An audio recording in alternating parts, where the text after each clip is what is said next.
À qui s'adresse la guérison d'âme? À absolument tous ceux qui ont une âme, en incarnation. Que vous ayez des âmes avec vous ou pas, ou que vous en ayez à la maison ou sur votre lieu de travail. La guérison d'âme, c'est exactement comme le magnétisme. On a tous une âme, on a tous un corps, on a tous un esprit. Plus ou moins entravé par des croyances, des fausses croyances. On est plus ou moins entravé par de la mémoire cellulaire. Parce qu'on n'a pas réussi à digérer. C'est bloqué là, puis ça va faire mal. Ça va nous faire des maladies. C'est ce qu'on avait vu dans le magnétisme 3. Là, on va aller voir comment dans mon corps, je cristallise parce que je lâche pas prise, parce que j'arrive pas. Et Dieu sait que pourtant j'essayerai de passer à côté de ces emmerdes, ces engueulades, ces trucs, mais j'y arrive pas. Pourquoi? Parce que parfois, vraiment physiquement, le corps a gardé la mémoire des choses. Énergétiquement, c'est en suspens, et puis à un moment donné, ça s'incruste. Et ça s'incruste tellement que ça va incruster notre corps physique.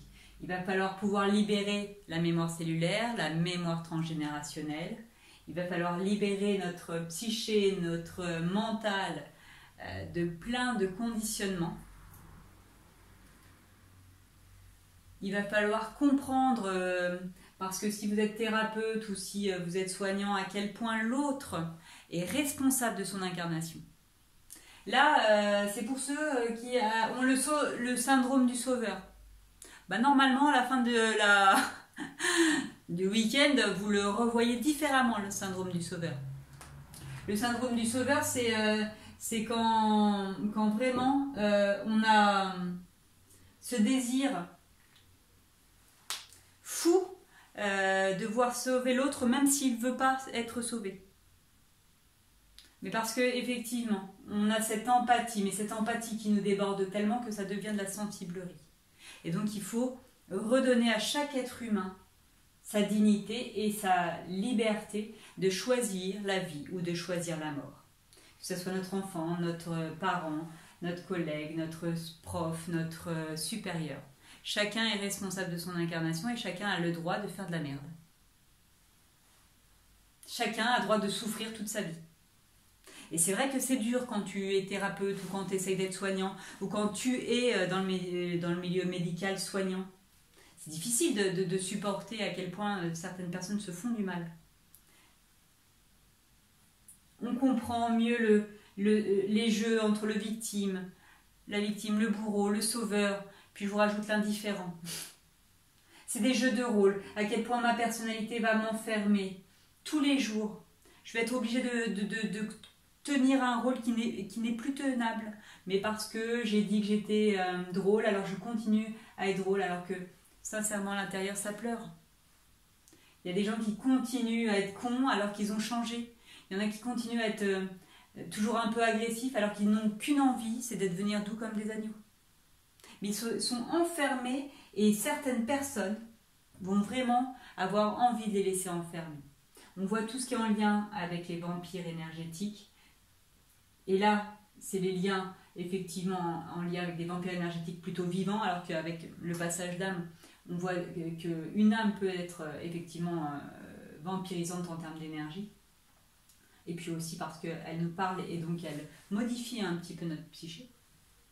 Là, on voit tout ce qui est entravement dans votre liberté et dans celle de nos clients, de nos consultants, à quel point ils peuvent être bloqués dans des cercles vicieux, dans des schémas répétitifs et qu'il faut les déconstruire. Donc il faut des moyens de détection. On vous donne des moyens de détection. Qu'est-ce qui bloque maintenant aujourd'hui pour cette personne et qu'est-ce que je mets en place comme moyen de libération?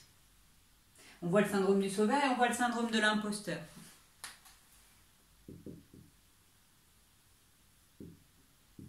D'où à quel moment vous pensez être un imposteur si vous faites avec votre cœur. Si vous faites sans vouloir absolument avoir raison. Si vous êtes là juste pour tendre l'oreille, ouvrir les bras, bosser en détection et nettoyer ce qu'il y a à nettoyer, il n'y a pas de syndrome d'imposteur. Il n'y a pas de syndrome d'imposteur quand je tiens la porte à la vieille dame. Je suis juste sympa. Je suis juste bien polie. Il y en a encore. Si vous avez envie de guérir, de faire de la guérison d'âme. Si vous avez envie d'aider les gens et que vous le faites déjà et que vous sentez que émotionnellement c'est un peu dur pour vous, bah venez. Parce qu'effectivement, cette formation, elle est faite pour vous. Pour tous ceux qui veulent se soigner soi-même, qui sont honnêtes avec le fait qu'effectivement, cette vie-là n'est pas forcément évidente, mais qu'il y a des choses à faire avec et pour les autres, au service de la source. La guérison d'âme, c'est pour tout le monde. On en a tous besoin, qu'on soit soignant ou pas. Je vous fais un petit dossier spécial. Je vous fais un dossier personnalisé pour que vous puissiez vous rendre compte à quel point votre incarnation est exactement celle dont vous avez besoin pour rentrer en mission aujourd'hui. Je travaille en astrologie, je travaille en numérologie. Alors je ne suis pas une grande... sais pas mon boulot, mais je sais vous proposer exactement ce qu'il vous faut pour pouvoir vous libérer et rentrer en mission. C'est mon job, guérir et libérer. Donc, plus on est nombreux à s'aider, mieux c'est. Merci.